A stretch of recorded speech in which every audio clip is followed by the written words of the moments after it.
Happy Easter to you guys. Hope you got a good one.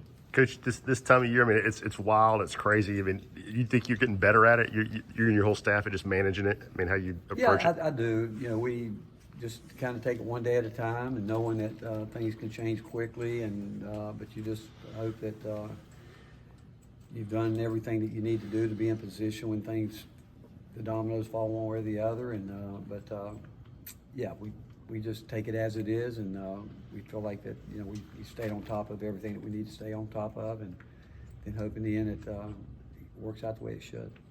What do you view as the biggest positions y'all still need to address at this point? Well, I still think the depth at the perimeter would be that, and but we'll be very selective.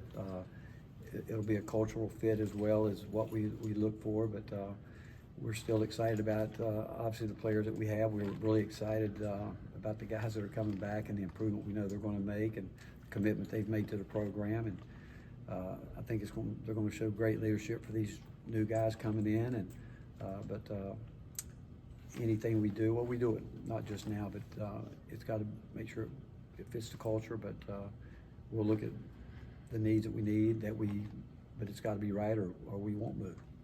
How much harder is it to recruit nowadays compared to even just 10 years ago?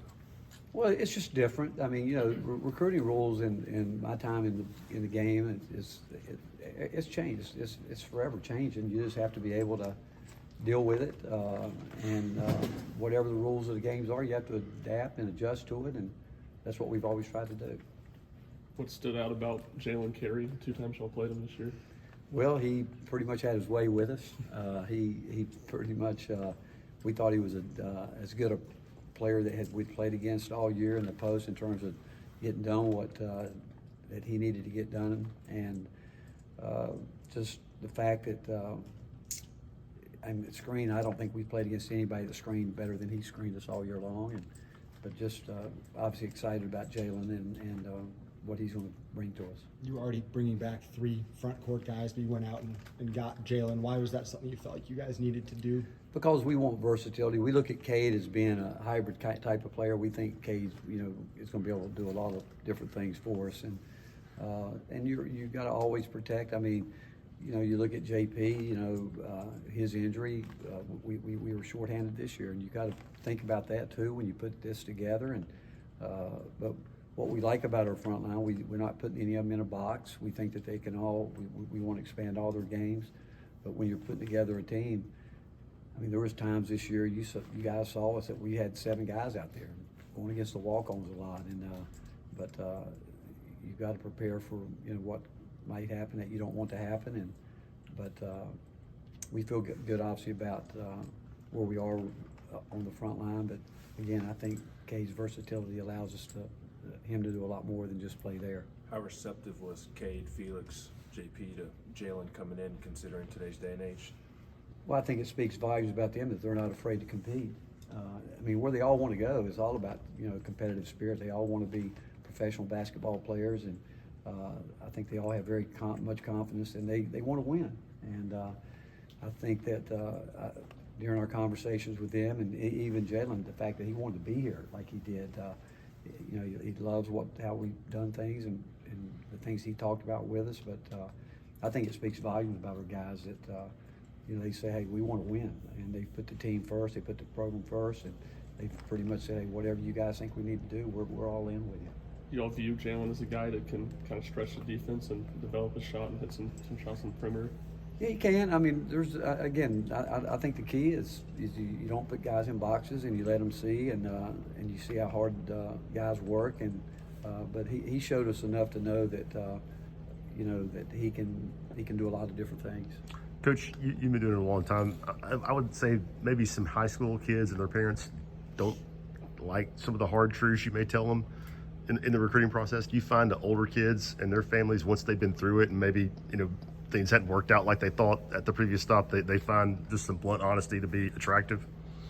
Well, I do think that people like truth. I mean, I don't want to be misled. I want to treat people the way that I like to be treated, and I think honesty and transparency is the main thing.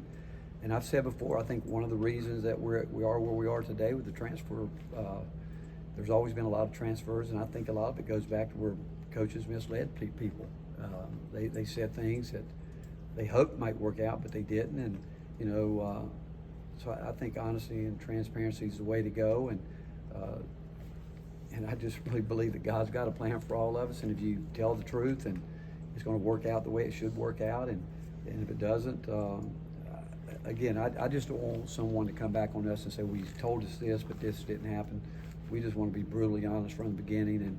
And anytime we're talking to someone, we're going to tell them how we see it, what we think, and hope that they see it the same way with us. You referenced culture fit and perimeter depth, but what are the on-court attributes that you want to add still to the perimeter? Again, the best player we can get would be it. I mean, someone that can impact our program in more than one way, someone that can impact us,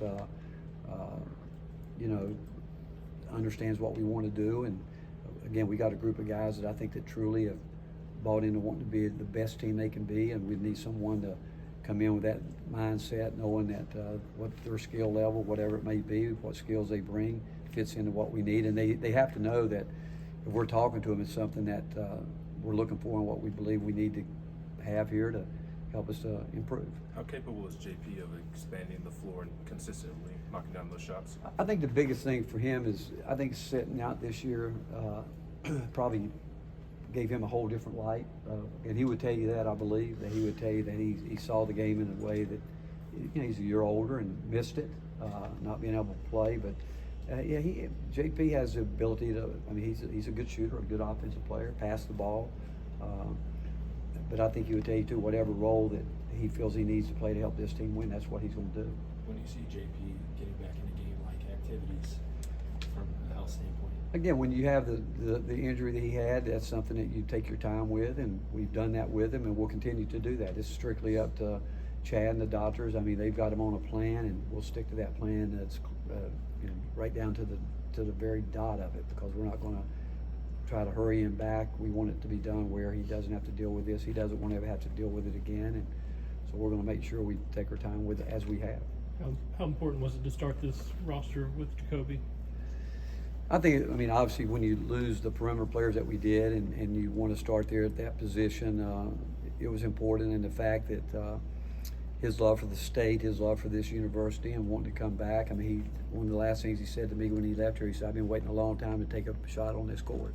And the fact that he, again, has already done a lot with helping us recruit his teammates and the guys that he'd like to play with, and knowing the guys here. But to get that one early was a big get for us. Is it similar to Chaz's recruitment in terms of being in-state kids that wanted to come home? Yeah, no doubt. I think he's got a great family. He'll probably, his grandfather's, I think, already looked to buy a bunch of seats, tickets. Right off the bat, the people in East Tennessee that I know that are big basketball fans have told me how many people have reached out about tickets. Can we get tickets? And so yeah, there's no doubt that he's excited to be back home.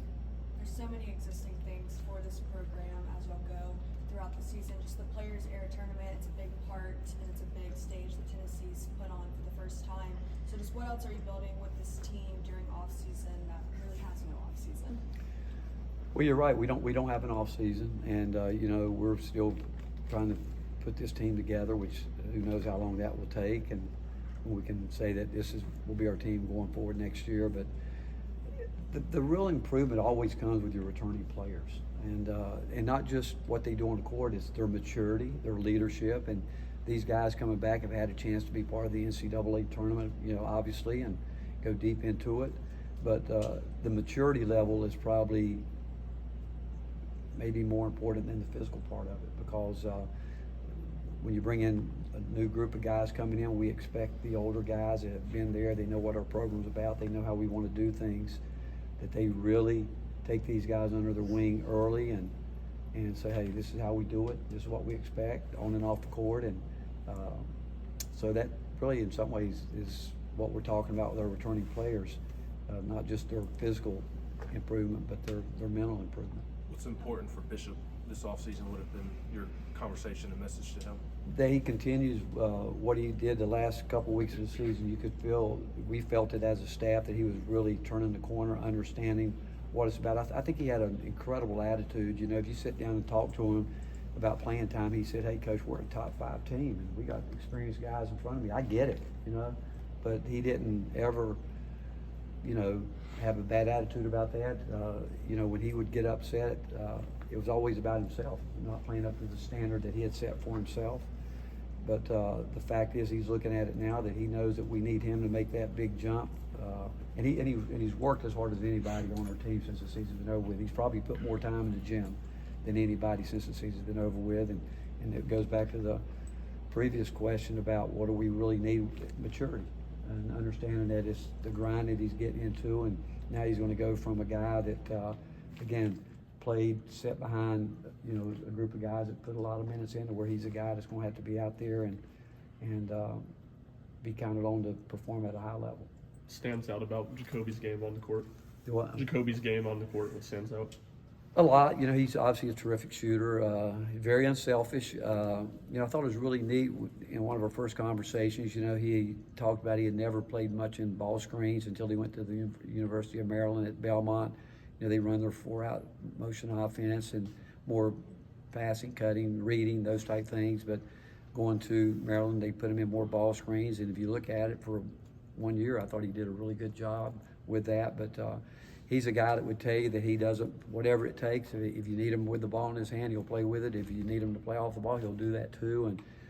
And he's got just a great attitude about, again, coming back home, being here, being a part of this, and wanting to do everything he can to help us to get further than we've been in the past. Coach, for these older guys, older transfers, how attractive do you think you guys are because of 2 back-to-back Elite 8 runs and Chaz and Dalton the last 2 years?